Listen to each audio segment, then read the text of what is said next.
CMPRadio.net. It's the station. CMPRadio.net, the voice of Chester.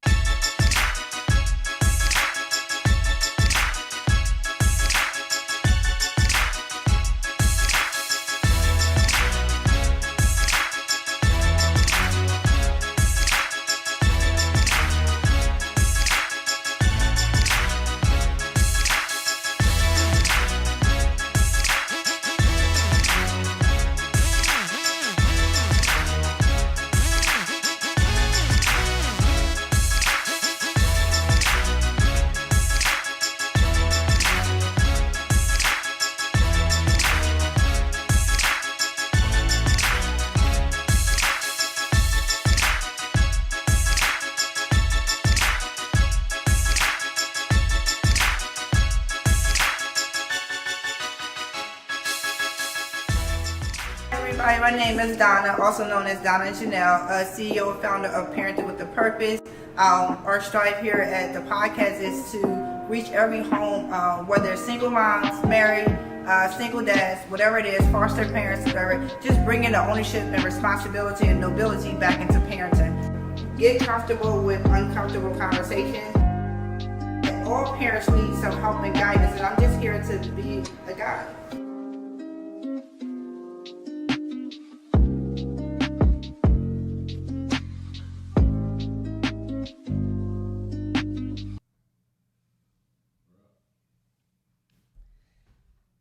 Hey everybody, welcome back to Parenting with a Purpose. I am your host, Donna Janel, where you know my goal and my aim here is to bring back the responsibility, nobility, and beauty back into parenting. We know that parents come in all shapes and sizes, and here at the show, we want to show every shape, size, gender, race. It doesn't matter, young, old, in between, elderly, grandparents, whatever it is, whoever you are, we want to highlight you and talk about, the ups and downs, the challenges, the ins and outs, and what make you successful as a parent, or what things that you need help with as a parent. So that's the goal here, is to talk about those things. I feel like, we talk so many things about what our children are doing or not doing, but we never kind of connect with the parents. When something happens to a child, that's the only time we kind of really talk about the parents. It's like, well, where was the parents at? Or what was the parents doing? But we also fail to give parents tools and resources to be able to parent their children properly so that they can raise up successful heroes. So here at Parenting with a Purpose, we are aimed to do that. So thank you guys for joining me. And today's topic is a topic that a lot of people are dealing with here in the United States. I just got some statistics that I kind of researched a little bit. So today's topic is talking about blended families. In the world, it's known as like step families, but I feel like that's such a detachment when we talk about step families, that I like the word blended families or bonus parents or bonus children, because I feel like when you connect with someone, it's more of a blessing than anything. It's just a great thing if you do it right. Absolutely. So right now, the statistics are over 50% of the U.S. families are blended. So that's 50% of the U.S. families. So that's 60 million children are in a blended family. Mm-hmm. So either the parents were married and remarried, or they just never married and then the one parent married. So there's 60 million children who deal with this on a daily basis. So that number breaks down to 1,300 families or blended families are formed every day. Again, 1,300 blended families are formed every day. That's new knowledge for me, because I see a lot of blended families, but I wasn't sure what the numbers were. So every day, so 9 times out of 10, you're going to meet pretty much everybody that you encounter has pretty much been part of a blended family or currently part of a blended family now.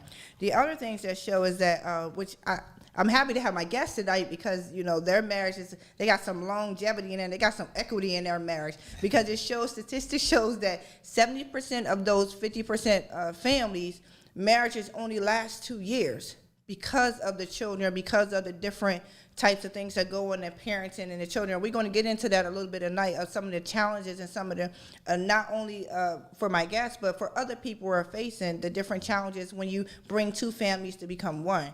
So the numbers are high, the statistics are high, and a lot of it because